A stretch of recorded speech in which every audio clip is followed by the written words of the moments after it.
हरम की सॉक्स की हालत देख। इसे मैजिक करने का बड़ा शौक हो रहा है ना।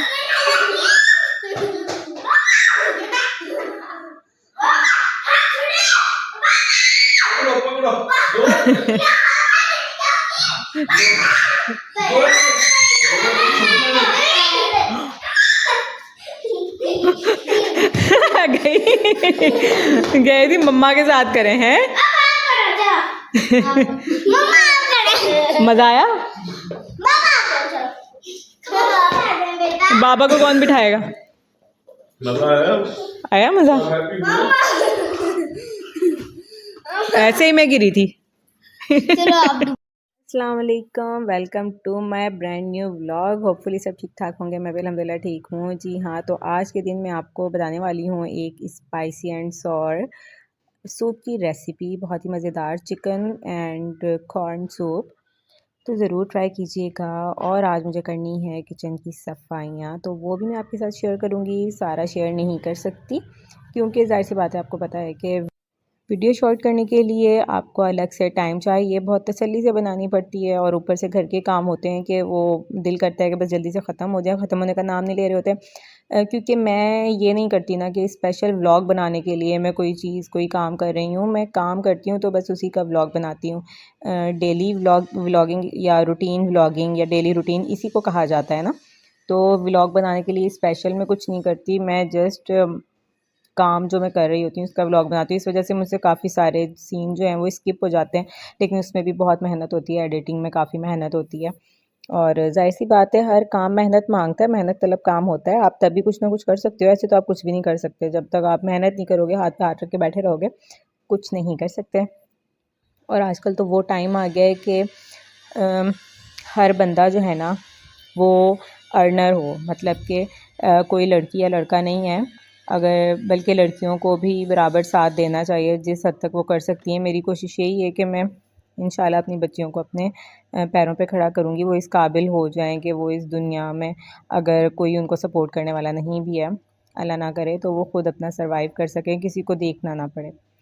सबसे बड़ी हमारी जो विश है वो यही होनी चाहिए कि अपने बच्चों और बच्चियों को अपने पैर पे खड़ा कर दें, ताकि वो कमाने वाले बन सकें, अपनी ज़रूरियात ख़ुद पूरी कर सकें, अपनी विशेज़ ख़ुद से पूरी कर सकें। मेरी तो सबसे बड़ी कोशिश यही है और मेरी विश भी यही है कि अल्लाह ताला मुझे इतना स्ट्रॉन्ग करे, इतनी सलाहियत दे कि मैं अपने बच्चों को इस काबिल कर सकूं कि वो एक गुड और परफेक्ट अर्नर बन सकें, अपना घर चलाने वाले हो सकें।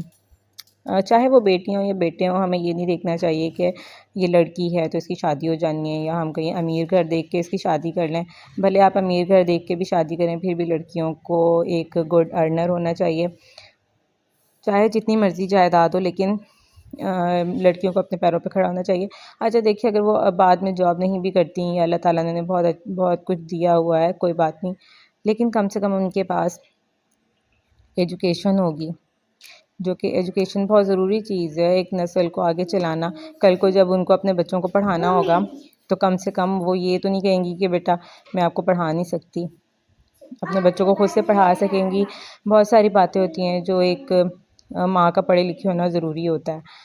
तो ठीक है, हम ट्यूशन भी दे देते हैं, ये भी ठीक है, लेकिन इसके साथ साथ फिर भी जो है ना 70 to 80% माँ का पढ़ा लिखा होना बहुत ज़रूरी है। कई जगह ऐसे भी हो जाता है ना कि अगर आपको कोई इमरजेंसी है, आप ये ट्यूशन नहीं जा रहा बच्चा, किसी कुछ भी हो सकता है, कुछ होमवर्क करवाना पड़ जाता है, तो माँ को ज़रूर इस काबिल होना चाहिए कम से कम बच्चे का होमवर्क देख सके, करवा सके। तो बस ये पेरेंट्स की गलती होती है कि वो लड़कियों को समझते हैं कि पढ़ाना ज़रूरी नहीं है, घरदारी करनी है। ठीक है, घरदारी करनी है, वो भी एक बहुत ज़रूरी चीज़ है, घरदारी भी हो जाती है, सब कुछ हो जाता है, लेकिन उसके साथ साथ फिर भी एजुकेशन ही ज़रूरी है। फ़र्स्ट प्रायोरिटी एजुकेशन होनी चाहिए, उसके बाद फिर आप जो अपने बच्चों को करना है आप वो कर सकते हैं। हाँ, घर के काम भी सिखाने चाहिए, बच्चों को छोटे छोटे कामों पे भी लगाना चाहिए। जैसे मैं अपने बच्चों को लगाती हूँ, सब्ज़ी पे लगाती हूँ। मैं ये नहीं कहती कि भाई नहीं पढ़ रही हैं मैं नहीं करवाऊँ, ऐसे ना करूँ ऐसे ना करूँ, लेकिन मैं छोटे छोटे काम इनको देती हूँ, जैसे कि मटर निकाल दें या कोई वेजिटेबल इस टाइप की है कि वो कट कर सकती हैं, तो वो मैं करवा लेती हूँ। ऐसे नहीं कहती कि नहीं आप बैठे रहो, ना करो, बच्चे हो।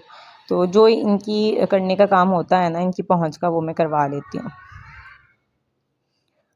तो बस जी यहाँ पे मेरा सूप तैयार हो रहा है। जैसे आपने देखा, मैंने कॉर्न भी बॉयल होने के लिए रखे हुए, चिकन भी बॉयल कर लिया और मटर भी बॉयल कर लिए, सब कुछ बॉयल कर लिया। उसके बाद मैंने ये सूप बना लिया था दोपहर में, और सालन भी बनाना था साथ में गाजर मटर का। तो आपको पता है कटिंग का काम कितना होता है, ज़्यादा काम होता ही कटिंग का है।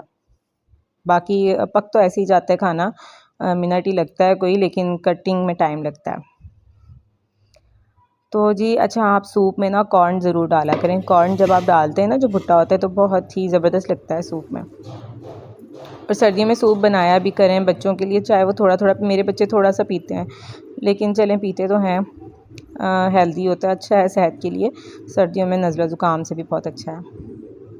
तो चिकन के ना बिल्कुल बारीक रेशे कर लें, ताकि वो उसमें नज़र ना आए, बिल्कुल उसमें ना घुल जाएगा। तो मैंने बहुत बारीक कर लिया था चिकन को, अच्छी तरह से मैंने इसे मैश कर लिया था। और ये चिली सॉस, सोया सॉस, ये पूरा हमें करना होता है, पूरी मिक़दार, पूरी क्वांटिटी हमें इसमें डालनी होती है।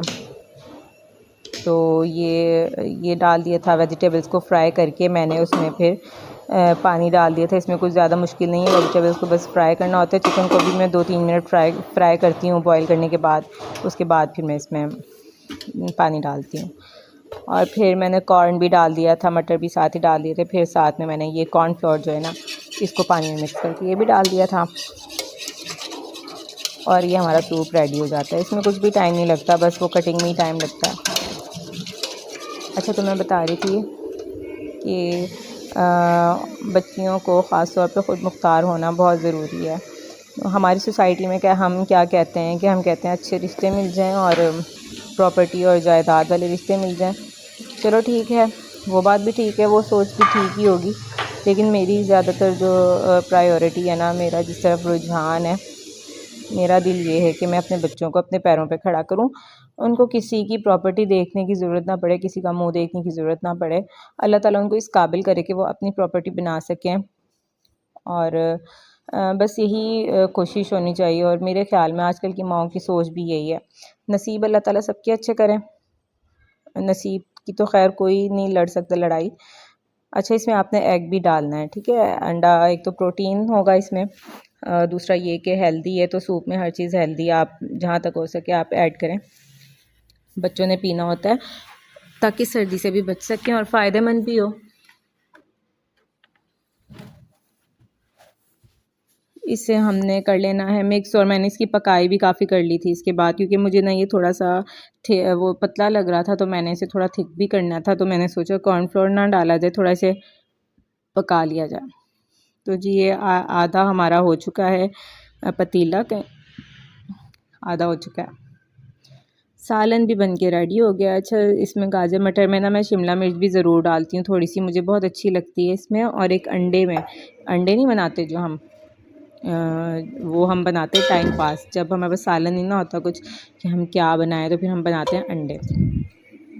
तो उन अंडों में भी मुझे शिमला मिर्च बहुत अच्छी लगती है। मतलब वो अंडे में कुछ डालने के लिए ना होना, वो टेस्ट नहीं देता ना इतना, अंडे वाला सालन को इतने शौक़ से नहीं खाता।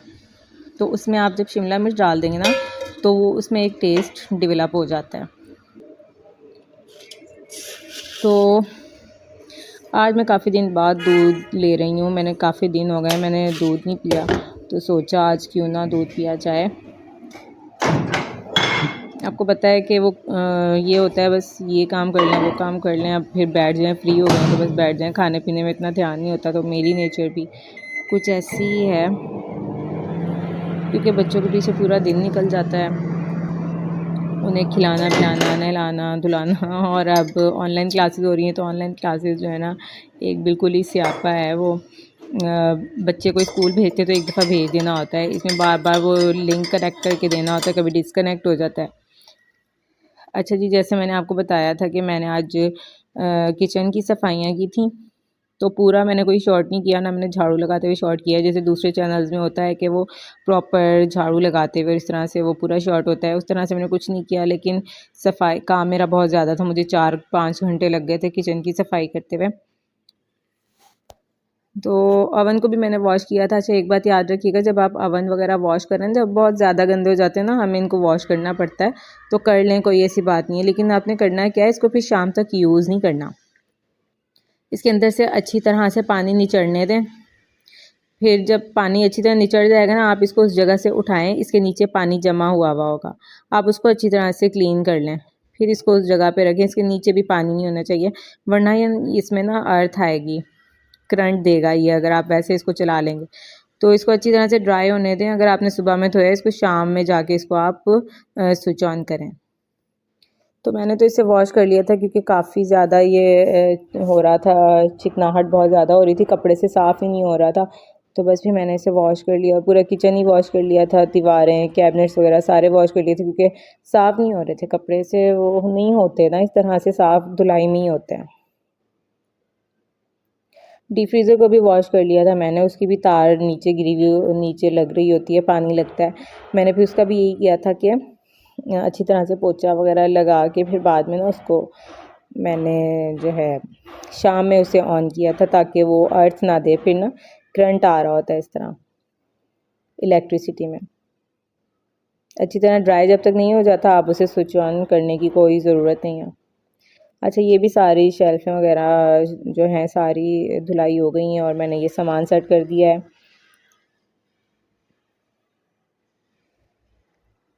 थोड़ी सी चीज़ें सेटिंग इधर से उधर भी कर देना तो सही रह जाता है। मैं चाह रही थी इस शेल्फ़ में ना मेरा अवन आ जाए, मैंने काफ़ी कोशिश की, लेकिन वो फिट ही नहीं हुआ इसमें।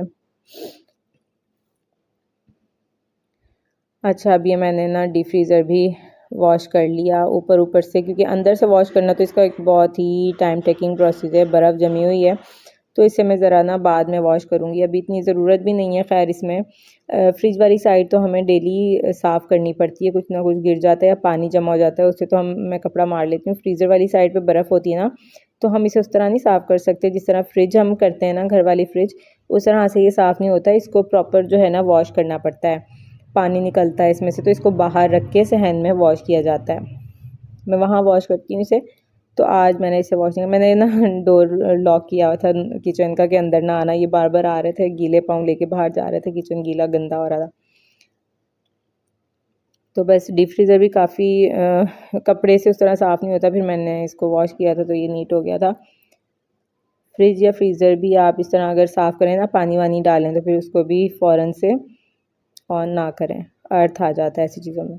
ये मैंने नीचे भी ना, ये इस तरह से मैल जम जाता है, हम इस तरह ना कॉर्नर्स पे, तो उस पर भी जाली वगैरह मार के इसको साफ़ किया था एंड में, फिर किया था नीचे सर्फ डाल के। फर्श भी वॉश कर लिया था।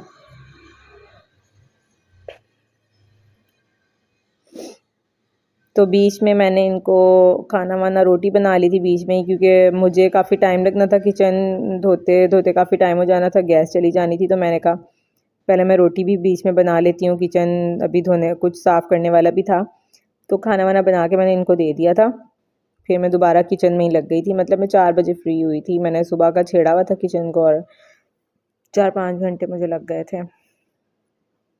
लेकिन ये है कि फिर वो तफसीली सफाई हो जाती है ना, तो फिर टेंशन नहीं रहती, और वो होती भी ऐसे ही है, वॉश करना पड़ता है, वैसे नहीं होती कपड़ा वगैरह मार के या सर्फ वगैरह लगा के। मैंने इनसे पहले भी कहा था कि मैं ना इसको वॉश करती हूँ या डोर वॉश करती हूँ, इन्होंने मुझे कहा कि नहीं, दरवाजे उससे ना कपड़े से ही करो, और वो कपड़े से तो होती ही नहीं है ऐसी चीज़ें साफ़। अच्छा, ये ऑयल का जो ढक्कन है, इसमें इतनी ज़्यादा वो ना ऑयल जम जाता है, फिर वो ब्लैकिश सा हो जाता है। इसको भी मैंने भिगो दिया था, थोड़ी देर भिगोने के बाद फिर मैंने इस पर कपड़ा वगैरह, वो ब्रश मारा था, बल्कि ये कपड़ा मारा, इससे मैंने साबुन लगा लिया था।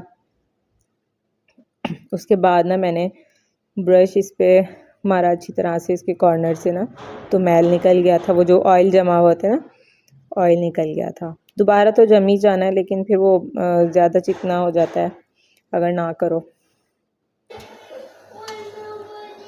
तो ये मैं अंडे बना रही थी, रात हो गई थी, तो रात में मैंने अंडे बना लिए थे, क्योंकि जिस दिन इस तरह का काम होता है उस दिन कोई सालन वगैरह तो बनता नहीं है। सूप मैंने एक दिन पहले बनाया था, और अंडे आलू का सालन भी एक दिन पहले का है। इस दिन तो मैंने जस्ट किचन को छेड़ा था, बच्चे भी मैंने एक दिन पहले नहलाए थे। तो ये मैं अंडे में डाल रही हूँ शिमला मिर्च, मुझे बहुत पसंद है, इसका टेस्ट अंडों में ख़ासकर बहुत पसंद है। थोड़ी सी डालना है कैप्सिकम, आपने आधी नहीं उठा के डाल देनी है, आपने थोड़ा सा पीस ही बस जस्ट ऐड कर देना है इसमें, मोटा काट के कर दें, जैसे आप पसंद करते हैं वैसा कर दें। तो ये मैंने थोड़ी सी चीज़ें हिला के सेटिंग इधर से उधर कर दी तो फिर मुझे अच्छा लगने लग जाता है। बाकी तो हॉल की सेटिंग तो बंदा चेंज नहीं कर सकता, इतनी हैवी चीज़ें होती हैं उनको तो उठा हिला भी नहीं सकता ना।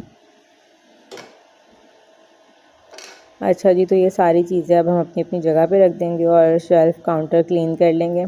इसी के साथ आपने अपना बहुत सारा ख्याल रखना है, मुझे दुआओं में याद रखना है, चैनल को सब्सक्राइब कर देना है, वीडियो को भी लाइक कर देना है।